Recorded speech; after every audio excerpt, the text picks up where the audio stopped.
Good morning, good afternoon, good evening, depending on where you're watching us from. Nnamdi Kanu living in luxury, DSS claims. I don't know what to say about this headline. And the material I read yesterday, allegedly from DSS, allegedly claiming that they are not maltreating IPOB's leader. But let's see the story first. However, before we go, I want to talk about that particular suit Nnamdi Kanu has been wearing to court each time we saw him. Does it mean DSS wouldn't allow him to have a change of clothes, or are they trying to tell us IPOB as a group, the whole body of IPOB cannot afford to take care of their leader, or they didn't allow IPOB to take care of their leader? The question begs for answer. Why we look at the headline again. The headline says, Nnamdi Kanu living in luxury, DSS claims. Okay, let's look at it. The Department of State Services, DSS, has denied reports that the leader of the Indigenous people of Biafra, Nnamdi Kanu, was being maltreated in detention facilities. The service said the allegation was against his standard, adding that Kanu was enjoying full luxury as his custody. This was disclosed by the Public Relations Officer of the Department of State Services, Dr. Peter Afunanya. Okay, he did this. He said this at a press briefing on Tuesday in Abuja. According to him, Kanu enjoy full luxury in their facility, incomparable to any of its type anywhere in the country. Okay, it seems DSS has turned to DSS office is like 5-star hotel. Meanwhile, Nnamdi Kanu is asking to be moved to Kuje. So, does it mean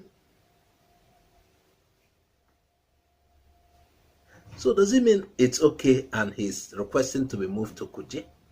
Okay, the DSS people are trying to say he's enjoying the comfort of that facility where he's kept is better than every of their facility. That is the best that he can afford. Or maybe they're trying to say 5-star hotel. I can't understand. But Nnamdi Kanu keep coming to the courts with same suit. They used to bring him to the court the first time he was arrested. Kidnapped. So I don't understand.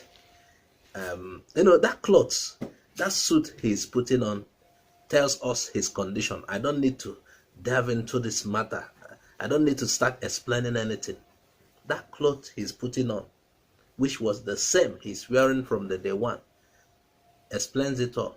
This is so plain.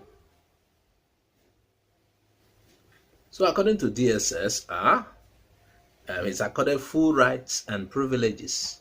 Adequate attention is paid to his health. That is what they are saying. They say he has access to medical care and doctors. Can you imagine? That is what we had. That is what we had. Meanwhile, Kanu's lawyer, Ifeanyi Ejiofor, said his detention is an interesting lesson, preparing him for greater tasks ahead. Ejiofor, who is in a statement on Tuesday, said the legal team had complied with all steps directed by Justice Binta Nyako of the Federal High Court in Abuja. In likely event that the scene, DSS, is trying to say they have done their part, but it's like DSS has breached on its part. That's what the lawyer is trying to say. I will leave you on that with that. Whatever DSS is saying, whatever the lawyers or his attorneys are saying, that suit he's putting on should tell about his condition.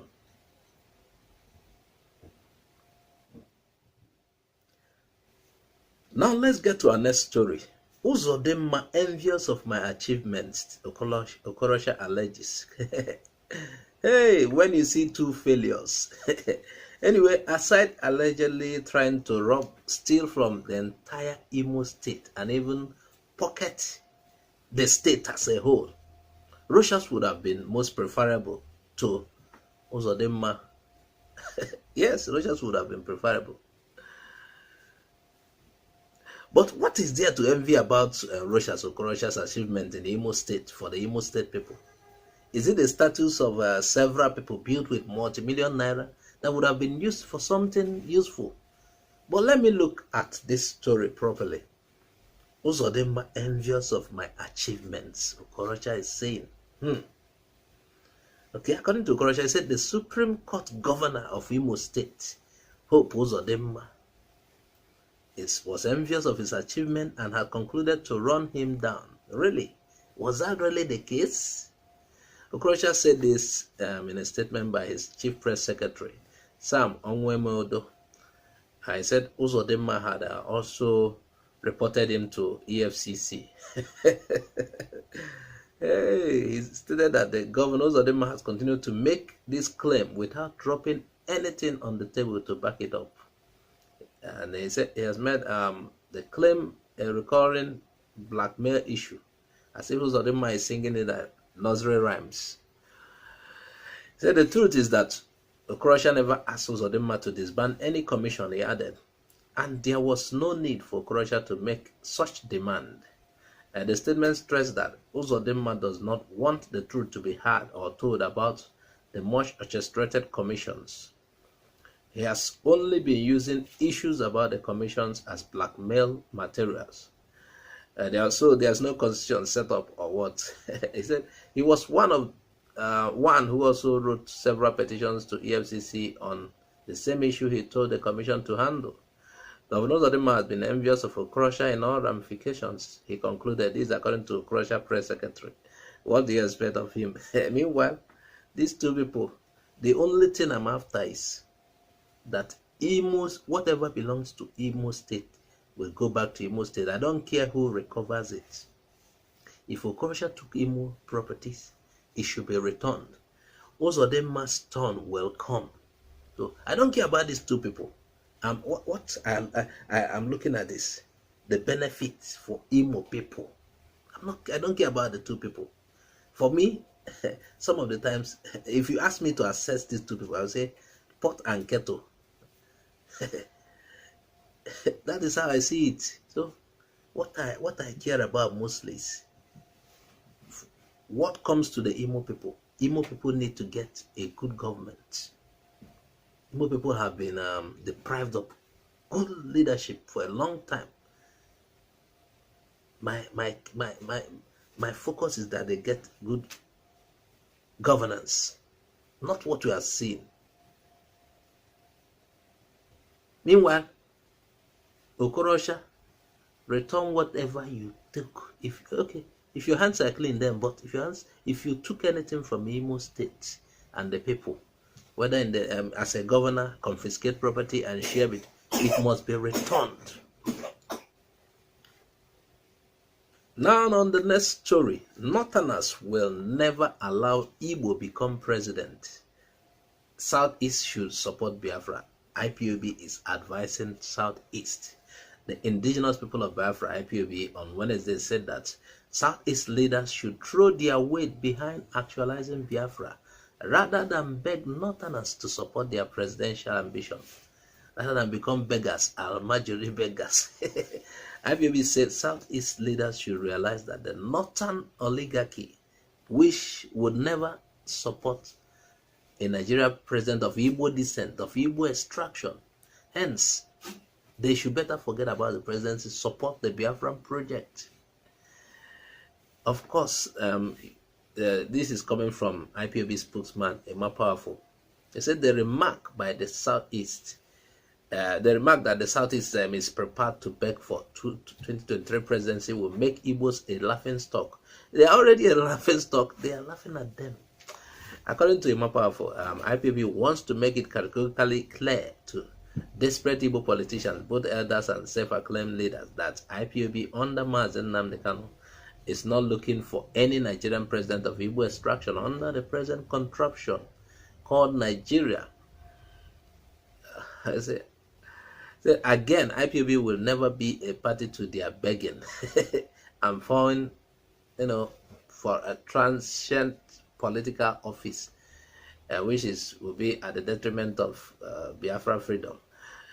He said they must understand that IPOB's singular concern is the unconditional release of their leader, Mazi Nnamdi Kanu. And if Igbo elders think they can use IPOB and Nnamdi Kanu to bargain their ways into political office, then they are in for a shock of their life, he's added. The statement for that point, better they focus on getting Biafra restoration. Moreover, he said any bargain against this divine mandate will not succeed. Therefore, the group, that's IPOB, is calling on Igbo politicians, elders, and traditional rulers, including Ohaneze, Ndibo, to come back because there is no road in the path they are towing, he stated. There is something to note about what happened. IPOB is like they have realized, or they are thinking, those Igbo elders who went to Aso Rock to beg for Igbo presidency and for Nnamdi Kanu's release, IPOB is feeling these people are looking at the 2023 presidency, and they are in a desperate move to act as if they really care about Igbos and they want Nnamdi Kanu freed. And that is why they made such move. That IPOB does not regard that move. IPOB is seeing it as, disgracing the Igbo people already. What Ezife said, a lot of people are not happy with it. A lot of people, it didn't go down well with a lot of Igbos. Like Igbos are a beg, as if we have to beg. Meanwhile, it is supposed to be, we have to rule Nigeria, we have to have our own proper share in Nigeria, or you allow us to go. That is it. This time around, a lot of people like IPOB, they are not talking about allowing us to be president again. No, we want to be on our own. And I think we will do well on our own. What do you think? Please add your comment. Tell us what you think about our stories we shared today. I'm Azuka OJ. I say bye for now.